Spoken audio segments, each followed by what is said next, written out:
सिद्धि की शादी के बाद वो ससुराल चली जाती है। पीछे रह जाती है भाभी रानी। सिद्धि के ससुराल जाते ही भाभी कहती है, अरे वाह जी वाह, सारे कपड़े मेरे। हाय रे पैंट, अरे वाह वाह, मजा आ जाएगा। अरे ये सिद्धि की अलमारी के सामने खड़े होकर क्या बड़बड़ा रही है? जा जाकर देख मेहमानों को विदाई की मिठाई मिली कि नहीं। अब हाँ माँ जी, क्यों नहीं, लेकिन पहले कपड़े तो बदल लूं। अब रानी आ जाती है सिद्धि के उन कपड़ों में जो वो ससुराल जाने से पहले घर छोड़ जाती है। अरे रानी, कुछ दिन रुक जाती। अरे ये तो सिद्धि बिटिया को मैंने ही दिया था, बड़ा ही फबता था उस पर, तुझ पर तो कुछ खास नहीं लग रहा। अब वो ना मेरे सारे कपड़े गीले थे तो सोचा पहन लूं। वैसे भी सिद्धि को कौन सा दिन पुराने आउटडेटेड कपड़ों को पहनना है। वैसे भी ये सूट तो मैंने तभी पहना था, वैसे खास है भी नहीं ये। हाँ ठीक है, लेकिन ना मेरी सिद्धि पर तो जमता था। सारे मेहमान चले जाते हैं और सिद्धि ससुराल से मायके पहली बार आती है।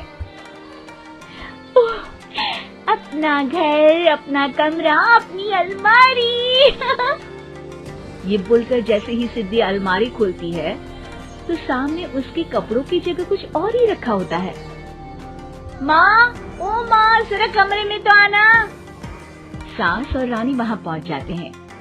रानी ने पहनी होती है सिद्धि की जींस और टी शर्ट। अरे भाभी, ये क्या? ये तो मेरी बड़ी ही महंगी टी शर्ट है, इसे आपने घर में क्यों पहनी है? अरे बहुत मिलती है दीदी ये चौक की मार्केट में, 150 में। ओ भाभी प्लीज, ये एरोपोस्टल है, 2000 की एक टी शर्ट। ओहो, 2000 में तो दीदी 4 साड़ी आ जाए। अब क्या बोलूं? भाभी, ये मेरी अलमारी में छोटू के कपड़े, तो मेरे कपड़े कहाँ हैं? मेरी अलमारी में? अब दीदी आपको कौन से पुराने कपड़े पहनने थे? माना भाभी, लेकिन मैं जब घर आती तो यही सब पहनती ना। अरे तुम तो बड़ी कंजूस हो दीदी। खैर, वक्त आता है जब सिद्धि ससुराल के लिए रवाना हो रही होती है। अरे रानी, अंदर से सिद्धि का गिफ्ट ले आ, लड़की पहली बार ससुराल से मायके आई है। रानी अंदर जाती है और एक सिंपल सी साड़ी लेकर बाहर आ जाती है। ये लीजिए माँ जी। सास बेटी को गिफ्ट देकर ससुराल भेजती है। अगले दिन रानी एक सुंदर सी साड़ी पहनकर सामने आती है। अरे रानी, ये तो वो साड़ी है जो मैंने सिद्धि को देने के लिए दी थी जब वो ससुराल ले जाती, लेकिन ये तूने कैसे पहन ली? अरे माँ जी, ये साड़ी तो मुझे बहुत पहले से ही पसंद थी, लेकिन चिंता ना करिए, मैंने सिद्धि के लिए भी अच्छी सी साड़ी दी है। हाँ।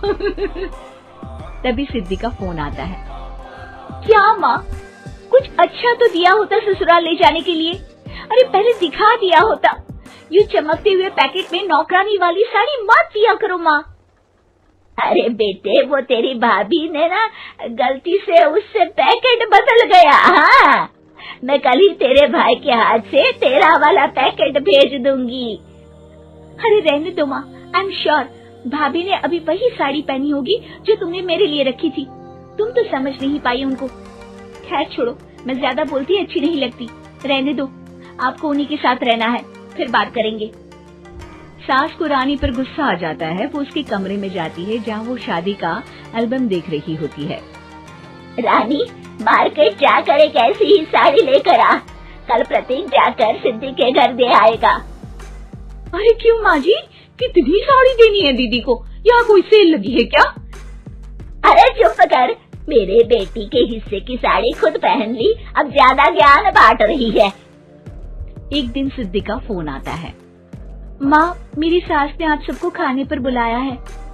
सारे लोग सिद्धि के ससुराल पहुँचते हैं। खाना खाकर वो लोग निकल रहे होते हैं कि सिद्धि की सास सभी को गिफ्ट देती है। अरे बहन जी, बेटी के घर का खाना खा लिया, यही बहुत है जो आप ऊपर से गिफ्ट भी दे रही है। अरे बहन जी, आप भी कहाँ इन बातों पर विश्वास कर रही है। सास सभी को गिफ्ट देती है, लेकिन रानी को जो साड़ी देती है वो अजीब सी हरे रंग की लाल रंग के बड़ी छाप वाली होती है। अरे छी छी, ये कौन पहनेगा? सासू माँ को तो जरी वाली इतनी सुंदर और मेरे लिए ये नौकरानी वाली। अरे भाभी, दरअसल मैं जब भी घर आती थी आप वापसी में ऐसी ही साड़ी देती थी ना, तो माँ ने सोचा कि आपको आपकी पसंद की ही साड़ी क्यों ना दी जाए। बेचारी रानी, बोलती भी तो क्या। सिद्धि और सास रानी का चेहरा देखकर हंसने लगती है, तो रानी समझ जाती है कि अपने ही बिछाए जाल में वो फंस चुकी है।